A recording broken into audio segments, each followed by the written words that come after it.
We always loved having late night hangouts with friends.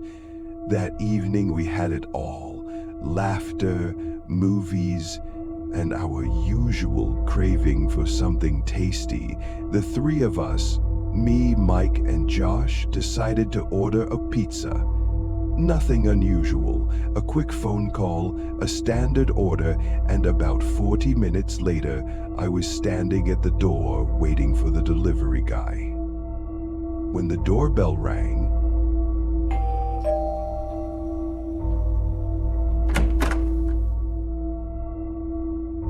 I opened it to find a man standing there with a pizza box. He looked completely ordinary.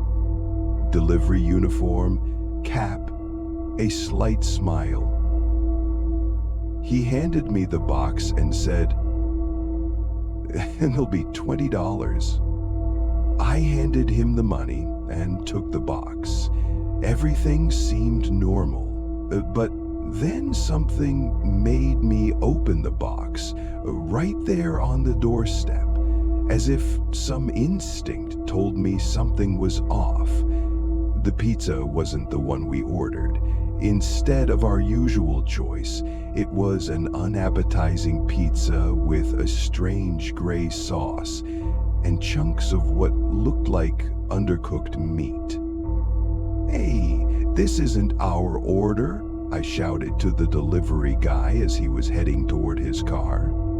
He stopped, turned around, and smiled. It was a weird smile that made me feel uneasy. Then he got into his car and drove off, leaving me confused. "What's wrong?" Mike called out from the room.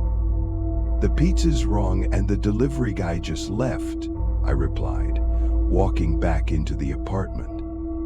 We laughed it off and decided to eat something else instead. But an hour later, the doorbell rang again.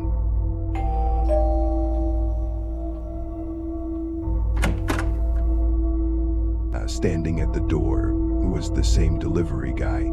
He was holding two boxes this time, and his face looked slightly tense, as if he was trying to apologize for what had happened. "Sorry about the mistake. This is my way of making it up to you. Here's your order, plus a bonus." I took the boxes, thanked him, and closed the door. It all felt strange, but I decided not to overthink it. When we opened the boxes, everything seemed fine at first. Two large pizzas, hot and cheesy, looking delicious. But then we noticed something that made our hearts stop. In one of the boxes, beneath the slices of pizza, were several human fingers.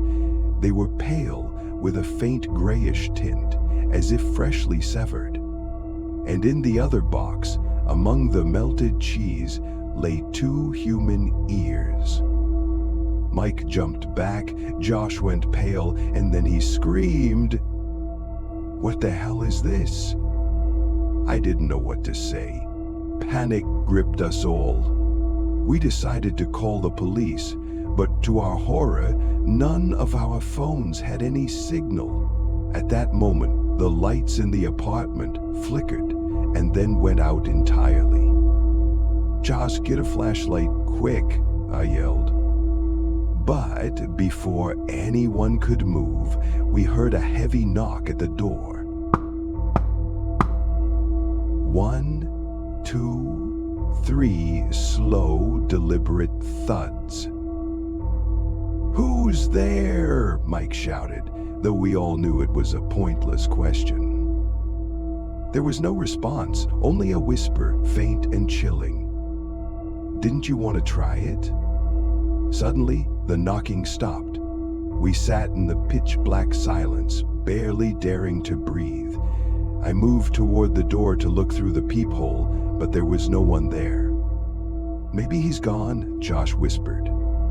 But just as we let out a breath of relief,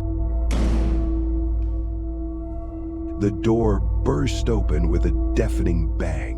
Standing in the doorway was the delivery guy, but he wasn't the same friendly person we'd seen before. His face was unnaturally stretched.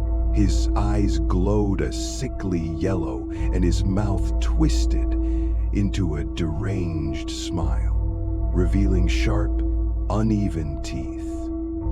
"I don't like it when my work isn't appreciated," he hissed, stepping inside. We scattered in all directions. Josh ran to the kitchen, Mike darted into the bedroom, and I tried to barricade myself in the living room. But the delivery guy moved fast, much faster than any human could. In the dim light, I saw his body contort and twist, becoming less human with each passing second. Within minutes, the screams of Josh and Mike faded in the silence. The apartment grew eerily still. I was left alone. Huddled behind the couch, I clutched a kitchen knife I'd managed to grab. I could hear his footsteps, slow and deliberate, as if he was savoring the moment. "You were so polite," his voice echoed, "but you still didn't try the pizza." I felt his cold fingers brush my shoulder. I screamed and spun around, plunging the knife into what should have been his stomach, but the blade passed straight through, as if he were made of air. His form dissolved into the darkness.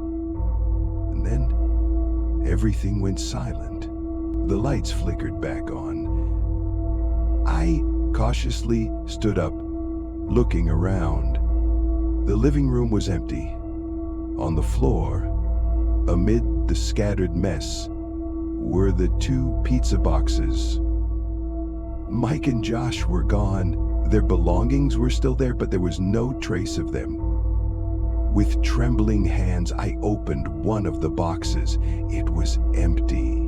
In the other box was a single piece of paper. On it, written in smeared ink, was one phrase: "You're next." I never ordered pizza again.